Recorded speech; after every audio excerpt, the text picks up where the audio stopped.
what the mainstream media refer to as a mostly peaceful podcast. This is The Daniel Natal Show.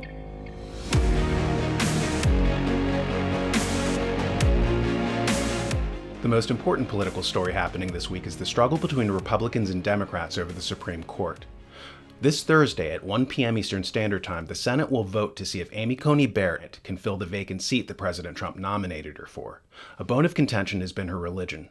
Owing to the fact that she's a Catholic, the irony shouldn't be lost on us that her Senate confirmation was probably far more nerve-wracking than her Catholic confirmation. The New York Times wrote an article entitled, "Rooted in Faith, Amy Coney Barrett Represents a New Conservatism." On a winter afternoon in 2018, Judge Amy Coney Barrett rose to speak in Notre Dame Law School's wood-paneled courtroom and thanked the people gathered there for joining her for her official investiture as a judge on the United States Court of Appeals for the Seventh Circuit. In the audience were her parents, in town from her childhood home in New Orleans, and her husband, who had described her as a kind of superwoman, along with 6 of their 7 children who led the group in the Pledge of Allegiance. And there were many friends, from law school, her Supreme Court clerkship, and her Catholic parish in South Bend, Indiana. Also in attendance were a number of prominent conservative legal figures, mentors who had helped make this moment happen. But perhaps the most important was a Notre Dame graduate whose eyes were on the future, not the past. That graduate, Donald F. McGahn II, President Trump's White House counsel, was known for his single-minded focus on remaking the federal judiciary according to his own conservative views. Contacts at his alma mater had lauded Miss Barrett, then a professor, and even before Mr. Trump's inauguration, he had envisioned someone like her as a new kind of powerhouse on the Supreme Court, an outsider of unbending conviction on social issues. "We now affectionately call her Judge Dogma," Mr. McGahn joked when he got up to speak at the ceremony, a reference to a remark by Senator Dianne Feinstein, Democrat of California, at Judge Barrett's confirmation hearing questioning her ability to separate her religion from the law, with words that were immediately emblazoned on mugs and T-shirts produced by conservative groups. The dogma lives loudly within you, and that's of concern. Think how inappropriate it was for Dianne Feinstein to use Amy Coney Barrett's Catholic religion as a litmus test for her fitness to sit on the Supreme Court. If the roles were reversed and it was Amy Coney Barrett questioning Dianne Feinstein's religion as a platform whereby to judge her fitness to be in the Senate, would that have been tolerated at all? What would have happened had she questioned Ilhan Omar's Muslim faith, as a test for her fitness to be in Congress? So we're seeing a sort of double standard hypocrisy that once again is being applied to the majority population, traditional Americans who happen to be overwhelmingly Christian. It's apparently okay to question their integrity regarding their religion, but the reverse would, of course, never be tolerated. But what's more disturbing still is the fact that such religious tests would be illegal if it were done in the private sector, and you went to an employer and he started questioning your religion as an aspect of your integrity regarding, the ability to function in your new job.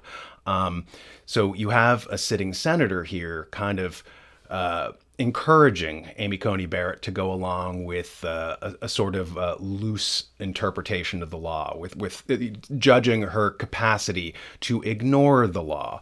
And, this is very disturbing. And CNN has their own take on the current hearings that are afoot.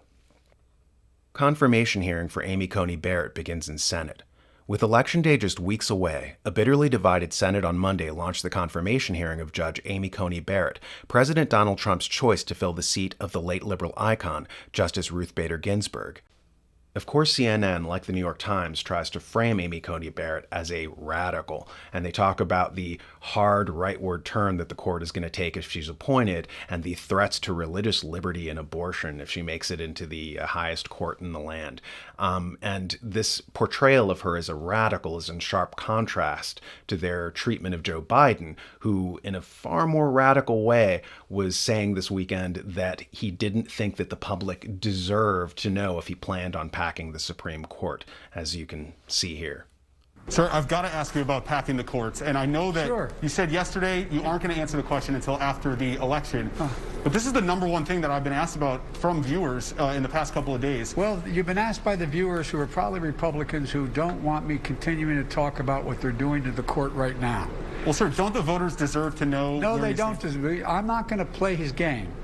These are some pretty serious double standards.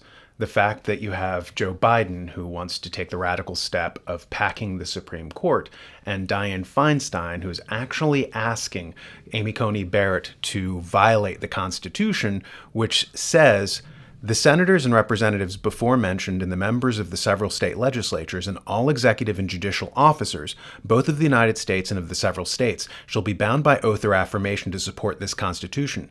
But no religious test shall ever be required as a qualification to any office or public trust under the United States. So this is more than just anti-discrimination laws from 1967 that Dianne Feinstein is violating.